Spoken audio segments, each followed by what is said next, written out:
Hello and welcome to the Nexus. Today we're doing the Disney Dollhouse issue 94. So let's take a look.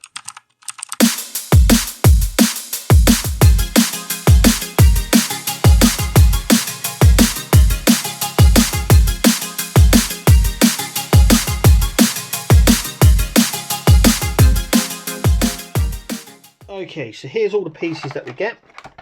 We get obviously the roof tiles here, and we won't be doing... In the magazine it tells us to do some, we won't be doing that, and I'll make that clear as we go on. We get our fireplace, which is nice, which we'll have a look at that in just a moment.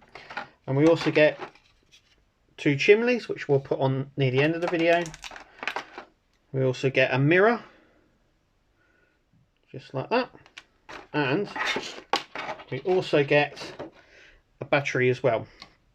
So what we're going to do is the fireplace first, so we're going to do that now. Okay, so what we want to do is we want to grab the fireplace, and on the back here there are two screws. We want to unscrew both of these, like so.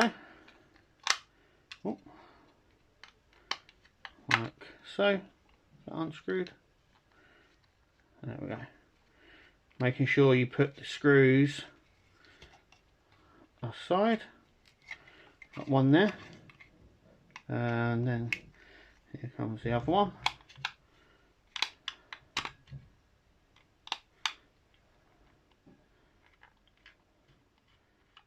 So you do need a screwdriver for this. We need to pull off the back, like so. And we're going to insert our battery. So our battery is going to go in from this way, like so. And then what we can do is we can turn it on. That is a very, very, very bright light. We'll come on to the rest of that in just a sec. Okay, so now it's on. What you need to do is just place this back down, like so.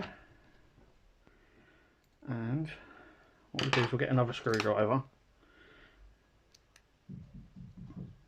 like so.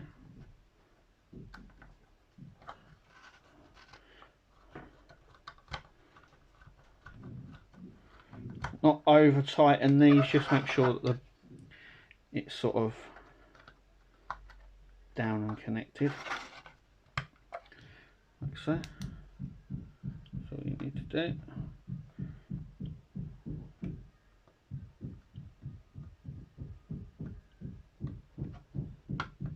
There we go.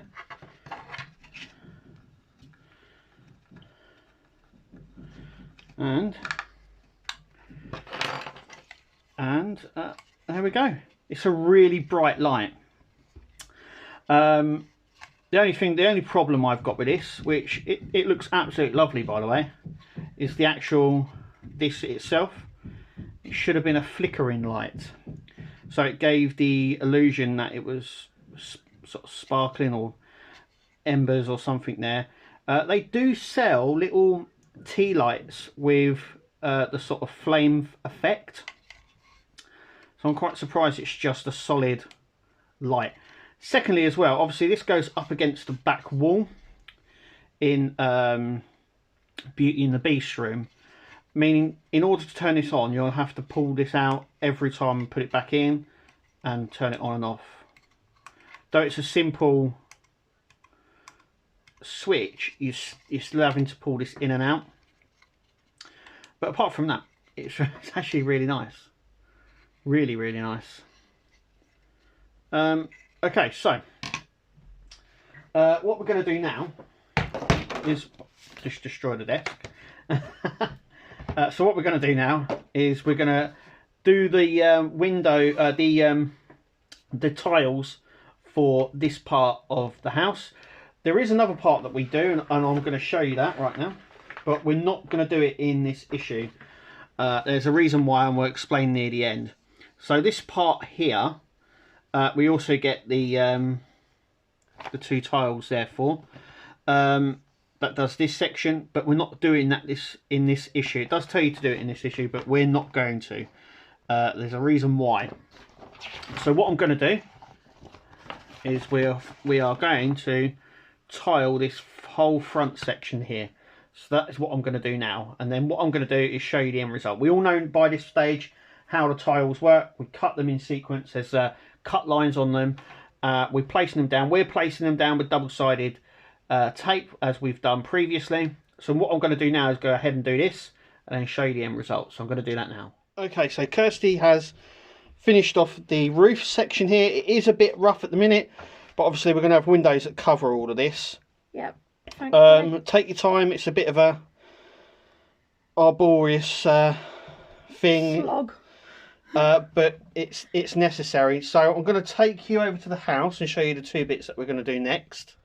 Okay, so we've got one there, and then all we're going to do with this is, I've already done it on that one, is we're just going to place some super glue around this bit, like so, and that is just going to sit on there, like that. And we've done that side, so we've got the both from there. So the bit that we're leaving is this section here. We are leaving this section for a reason, and that is because of this panel here. Now we do get this panel, I think it's in issue 97 or 98, and then we will do this panel because you have to make sure that when you cut in this side, you cut for the jagged sections here so they fit in properly. I think if you went ahead and done it now, you'd probably have you might have a bit of a struggle fitting the panel here that matches up. Not only that, pushing it on could cause these to come off or scuff. So we have left that for obviously reasons. But what do you think of the light, Kirst? Because obviously I did that beforehand. Yeah. It would have been better if it was a flickered effect. Yeah, but I think it's a pretty easy thing to do. Maybe as the battery runs down, it might flicker. Yeah, I think it's a pretty standard backing, really. So it could be an easy swap out, but as you can see, it just doesn't. It's bright enough, but like I said, the problem with this is that you'd have to. You've got to constantly take it in. Yeah, and out, so. It's not like a push one like this one where you just push it down. With this one, you actually have to get right behind it, and as it's going to be in Belle's room, we'll put it in Donald's room in a minute, just to show you. It will sit at the back, sort of thing, and then you would have to keep putting your hand in to turn it on and off. It's a bit awkward, but it's nice. But anyway, that is this issue done. So let's have a look at the next issue. Okay, so coming up in issue 95, we get the small bay window, which is this one here. We also get our skylight as well, which goes on the roof. We also get some biscuits, and it looks like a teacup. That is what is that character? Cheshire Cat. Ah, right, the Cheshire Cat teacup, which goes in there, along with a lot of biscuits and that. We're gonna there's a special thing we're gonna do with these for the next issue, so keep an eye on that. But that is what's in issue 95. As always, I've been Kev. I've been Kirsty. And we'll obviously see you at the next video. Take it easy.